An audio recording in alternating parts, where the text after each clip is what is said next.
अस्सलाम वालेकुम व्यूअर्स, कैसे हैं आप सब। Welcome to my YouTube channel Maryam academy. आज हम करेंगे 9th क्लास की कंप्यूटर साइंस की बुक का chapter number 7। The topic is pseudo code. तो अब हम इसमें क्या पढ़ेंगे, इससे प्रीवियस हमने किया था फ्लो चार्ट। फ्लो चार्ट में हमने क्या पढ़ा था कि वो भी एल्गोरिदम की ही एक टाइप थी। फ्लो चार्ट क्या थी, एल्गोरिदम की टाइप थी जिसमें हम अपने स्टेप्स को डायग्राम की फॉर्म में रिप्रेजेंट करते थे। ठीक है, हम किस फॉर्म में रिप्रेजेंट करते थे, डायग्राम की फॉर्म में। आज हम एल्गोरिदम की दूसरी टाइप पढ़ेंगे जो कि है pseudo code.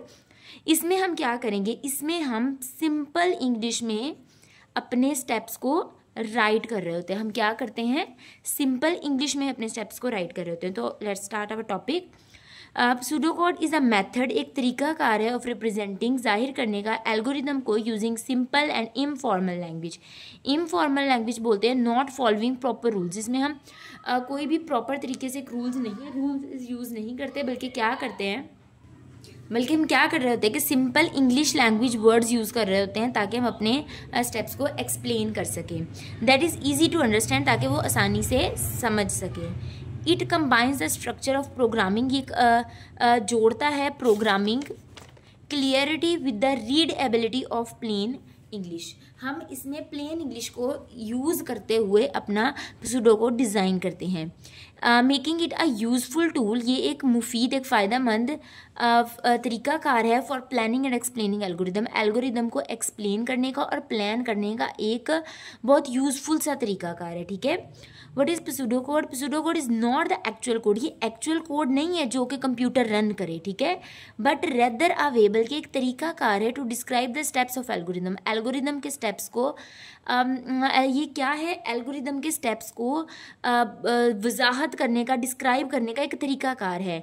In a manner, इस अंदाज में, that is easy to follow, कि हर कोई इसको आसानी से फॉलो कर सके, समझ सके। इट हेल्प्स प्रोग्रामर्स, प्रोग्रामर्स कहते हैं जो प्रोग्राम डिज़ाइन करने वाले होते हैं, and students focus on the logic of the algorithm without worrying. कह रहे हैं कि ये प्रोग्रामर्स को और स्टूडेंट्स को क्या करता है कि वो एल्गोरिदम के लॉजिक पे फोकस करें।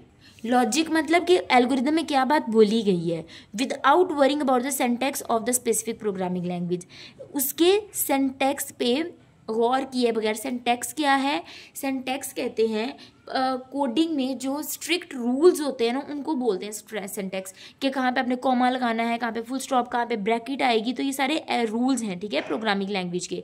लेकिन सूडो कोड में हम ऐसा कोई भी रूल फॉलो नहीं करेंगे। तो आइए हम इसकी पहली एग्जांपल रीड कर लेते हैं। एग्जांपल में बोला गया है कि डिटरमाइन करें, यानी मालूम करें कि नंबर इवन है या ऑड। तो आइए हम इसका सूडो कोड जो है वो पढ़ लेते हैं। ये एल्गोरिदम 1, आपको पता है कि सिंपल इंग्लिश में राइट करते हैं हम सूडो कोड को। For determining if a number is even और ऑड, हमने डिटरमाइन करना है, मालूम करना है कि नंबर हमारा इवन है या ऑड है।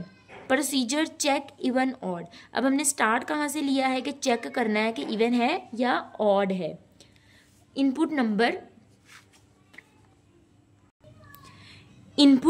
The number to be checked, input मतलब वो नंबर हमने दिया है, उस नंबर को हमने क्या करना है, चेक करना है। आउटपुट क्या आएगी, even, if the number is even, output जो हमारी आएगी वो इवन आ जाएगी अगर हमारा नंबर जो होगा वो इवन होगा। आउटपुट मतलब जो हमें रिजल्ट मिलेगा। ऑड कब आएगा, जब हमारा नंबर ऑड होगा। बिगिन, स्टार्ट करते हैं। इफ़, अब ये जो है ना इफ़ एल्स, ये स्टेटमेंट्स हैं। ठीक है, ये कमांड्स वगैरह लगाई जाती हैं कंप्यूटर के अंदर। ठीक है, बट ये वाली जो है एज इट इज़ कंप्यूटर में इस तरीके से राइट नहीं किया जाएगा, बल्कि कंप्यूटर में राइट करने के थोड़े से रूल्स सेपरेट होंगे। ठीक है, लेकिन ये तरीकाकार जो है ये प्रोग्रामिंग की शक्ल में ही सूडो कोड लिखा जाता है। ठीक है, लेकिन सिंपल इंग्लिश फॉर्म में लिखा जाता है, बट मेथड कौन सा यूज़ किया जाता है, कोडिंग वाला। ठीक है, आपने ये भी देखा होगा कि सूडो कोड के जो स्टेप्स हैं वो फ्लो चार्ट से मिलते जुलते हैं, लेकिन फ़र्क किधर आ रहा है, सिर्फ कि उसमें हम शेप्स के अंदर डायग्राम के फॉर्म में फ्लो चार्ट में रिप्रेजेंट करते हैं, इधर हम सिंपल इंग्लिश में। ठीक है, अब इफ़, अगर नंबर मॉड्यूल का मतलब है कि डिवाइड करेंगे 2 पे, और अगर रिमाइंडर 0 आ जाए तो हम कह देंगे कि प्रिंट हमारा हो गया इवन नंबर। लाइक अगर 6 है, 6 को 2 पे डिवाइड करो, 2 3 ज़ा 6, रिमाइंडर आ गया 0, तो हम बोल देंगे कि प्रिंट करवा दे इवन, कि 6 is a even number. Else, otherwise print करवा दे ऑड नंबर। लाइक अगर 7 आया, 2 3 ज़ा 6, रिमाइंडर आ गया 1, रिमाइंडर 0 नहीं आया, तो क्या कहेंगे कि प्रिंट करवा दे ऑड नंबर। एंड इफ़, ये वाली जो इफ़ स्टेटमेंट हमने लगाई थी, अब इसको क्या कर देना है, एंड कर देना है। और ये वाला एंड किसका है, प्रोग्राम का एंड है। बिगिन और एंड ये है, और ये वाला एंड इस इफ़ स्टेटमेंट का है, ठीक है। नेक्स्ट एक्सप्लेनेशन में भी सेम यही बातें बोली गई हैं जो मैंने आपको बोली हैं कि ये हमारा मॉड्यूल साइन डिवाइड को शो कर रहा है। नेक्स्ट, अगर आंसर 0 है तो प्रिंट करवा देगा इवन, अदरवाइज ऑड प्रिंट करवा देगा, ठीक है। नेक्स्ट है, और इसमें कुछ ऐसा नहीं है, बस ये वो डिक्लेरेशन है। डिक्लेरेशन का मतलब होता है ऐलान करना, उर्दू मीनिंग है, ठीक है। यहाँ पे डिक्लेरेशन वर्ड का इसलिए यूज़ किया गया है कि उसने स्टार्ट में स्टार्ट करने से पहले सुडो कोड जो है उसने बोला कि चेक इवन ऑड, यहाँ से उसने अपना कोड स्टार्ट किया है, ठीक है। बिगिंस विद द डिक्लेरेशन, इस ऐलान के साथ स्टार्ट किया है कि चेक इवन ऑड, क्या चेक करना है, even odd which takes a single input number, जो कि सिंगल इनपुट नंबर जो है वो यूज़ करेगा, ठीक है। तो आइए नेक्स्ट एग्जांपल में हम आते हैं। इसमें हमने डिटरमाइन करना है, क्या मालूम करना है कि नंबर जो है वो इवन है या नंबर जो है वो प्राइम नंबर है या प्राइम नंबर नहीं है। So let's start our topic, our algorithm. अब यहाँ पे सुडो कोड प्रोसीजर है, प्रोसीजर इज प्राइम। कहाँ से अब हमने स्टार्ट लिया, डिक्लेरेशन, क्या डिक्लेयर किया है हमने कि ये प्राइम है या नहीं, इज प्राइम, ये नंबर जो हमने लिया है वो प्राइम नंबर है या नहीं है। इनपुट ले रहे हैं number, the number to be check, जो नंबर हमने चेक करना है। आउटपुट, आउटपुट क्या हो सकती है, ट्रू होगी अगर नंबर प्राइम होगा, अदरवाइज फॉल्स आ जाएगा, ठीक है। ये दो स्टेटमेंट्स हमने ली हैं कि अगर हमारा नंबर प्राइम होगा तो वो कह देगा ट्रू, अदरवाइज कहेगा फॉल्स। सो बिगिन करते हैं, स्टार्ट करते हैं इफ़। अब आपको पता है कि प्राइम नंबर कहाँ से स्टार्ट होते हैं, 2, 3, 5, 7, 11, 13 सो ऑन, ठीक है। प्राइम नंबर वो होते हैं जो 2 से स्टार्ट होते हैं। अब पहली उसने स्टेटमेंट बोली है कि अगर नंबर, इफ़ नंबर जो है वो लेस देन या इक्वल टू 1 आ जाए तो वो बोल देगा रिटर्न, देन रिटर्न फॉल्स, वो बोल देगा फॉल्स है कि आपका नंबर जो है वो प्राइम नहीं है। एंड इफ़, लेकिन अगर, फॉर आई फॉर आइट्रेट्स मतलब दोहराना, ही बात दोहराएगा। From 2 to square root number 2। अब ये वाली स्टेटमेंट जो है ना, ये मैं आपको समझाती हूँ इसका क्या मतलब है। इसका मतलब है कि किसी भी नंबर का आपको प्राइम नंबर फाइंड आउट करना है तो आप किस तरह से करोगे कि अगर लेट्स सपोज नंबर 29 है तो 29 का आप क्या लोगे, पहले स्क्वायर रूट लोगे 29 का, तो वो अप्रॉक्सीमेटली इक्वल आ जाएगा 5 5 ज़ा 25। आप आई होप बड़ी क्लासेस में हैं तो आपको पता होगा कि हम किस तरह से ले रहे होते हैं ना स्क्वायर रूट। 00 तो यहाँ पे क्या आएगा 3, हाँ जी 3 3 ज़ा 9, 3 0 0, 3 1 ज़ा 3, तो अप्रॉक्सीमेटली 5.3 आया 29 का स्क्वायर रूट, ठीक है। स्क्वायर रूट आ गया 3। अब 5 आया है ना, 29 का स्क्वायर रूट अप्रॉक्सीमेटली 5 आया है, तो इसका मतलब है कि हमने 2 से नंबर स्टार्ट करने हैं, 2 3 4 5 यहाँ तक जो है हमने 29 को डिवाइड करके देखना है। 29 को 2 पे डिवाइड करेंगे तो हमारे पास आंसर क्या आएगा 14.5। 29 को 3 पे डिवाइड करेंगे तो भी हमारे पास कुछ ना कुछ रिमाइंडर आएगा, ठीक है। ये देखिए 29 को, सॉरी ये सारा इधर हो गया, मैं आपको दोबारा से एक्सप्लेन करती हूँ। 29 का स्क्वायर रूट आया 5.3, तो इसका मतलब है कि 29 को आपने 2 3 4 5 यहाँ तक 29 को डिवाइड करना है और देखना है कि रिमाइंडर बचता है या नहीं बचता।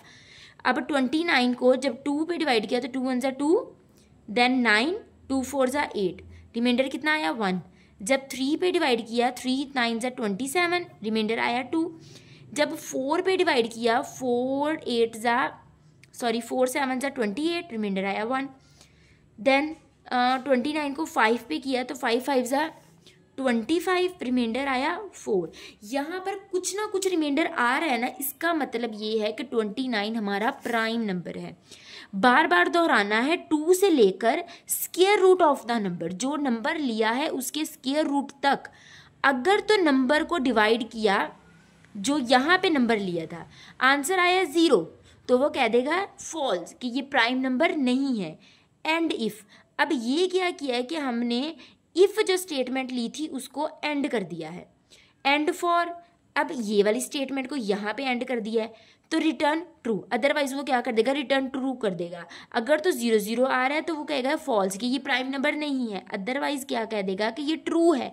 जैसे यहाँ पे किसी का भी रिमाइंडर 0 नहीं आया, इसका मतलब क्या है कि ये 29 हमारा प्राइम नंबर है। नेक्स्ट अगर आपको 36 का देखना है कि 36 प्राइम नंबर है या नहीं, तो 36 का आपका अंडर रूट क्या आएगा 6। तो इसका मतलब है कि 36 को आप डिवाइड करोगे 2, 3, 4, 5 और 6 पे। आप देखोगे कि अगर इनमें से किसी एक नंबर का रिमाइंडर भी 0 आ गया है तो 36 प्राइम नंबर नहीं है। अगर सबका रिमाइंडर कुछ ना कुछ बच रहा है तो it means that 36 is a prime number, otherwise 36 is not a prime number. Okay, I hope you will understand very well. Next explanation में यही चीज़ें बोली गई हैं जो मैंने आपको बताई, इसमें कोई ऐसा वर्ड नहीं है जो आपको ना समझ आएगा। ठीक है, डिक्लेरेशन था जो मैंने आपको बता दिया कि ऐलान करना कि मैंने वहाँ से स्टार्ट लिया है। कहाँ से स्टार्ट लिया है, इस प्राइम से। नेक्स्ट है आइट्रेट्स के दोहराना है कि बार बार आपको रिपीट करना है। ओके, नेक्स्ट यहाँ पे है why we use pseudo code. ठीक है, ये आपका शॉर्ट क्वेश्चन भी बन सकता है कि हम pseudo कोड को क्यों यूज़ कर रहे होते हैं। Using pseudo code has सिविरल benefits, clarity देता है हमें, it helps in understanding the logic of the algorithm, हमें एल्गोरिदम का लॉजिक समझ आ जाता है कि बात क्या की जा रही है, विदाउट वरिंग अबाउट सिंटैक्स। मैंने आपको बोला था पीछे भी कि सिंटैक्स की परवाह किए बगैर हम pseudo कोड से अपने एल्गोरिदम का मकसद जो है वो इजीली समझ सकते हैं। सिंटैक्स क्या है, grammar rules of programming language. जब आगे जाके आप प्रोग्रामिंग लैंग्वेज पढ़ेंगे या कोई प्रोग्राम कंप्यूटर पे रन करवाएंगे तो आपको समझ आएगा कि सिंटैक्स कितना इंपॉर्टेंट है। ठीक है, कोई एक भी सिंटैक्स अगर आप नहीं पुट करोगे तो आपका प्रोग्राम रन नहीं होगा। Planning, it allows programmers, program बनाने वाला टू आउटलाइन देयर थॉट्स, कि वो अपनी सोच को तरतीब दे, कि अपनी जो उसने सोचा है उसको लिख दे। And plan the steps of algorithm, और एल्गोरिदम के स्टेप्स को प्लान करे। Communication, it is a universal way, ये एक पूरी दुनिया में जाने वाला रूल है to convey the steps of algorithm, algorithm के स्टेप्स को एक इंसान से दूसरे इंसान तक पहुंचाने के, ताकि उसको अच्छे से समझ सके। Making it easier to discuss with others, ताकि हम इसको अच्छे से दूसरों के साथ डिस्कस कर सकें। आई होप आपको ये अच्छे से समझ आया होगा। If you have any question then feel free to talk to me. मैंने अपना व्हाट्सएप नंबर भी इधर दे दिया है, या आप कमेंट सेक्शन में पूछ सकते हैं। और मेरे चैनल को लाइक शेयर सब्सक्राइब ज़रूर कीजिएगा। तब तक टेक केयर, अल्लाह हाफिज़।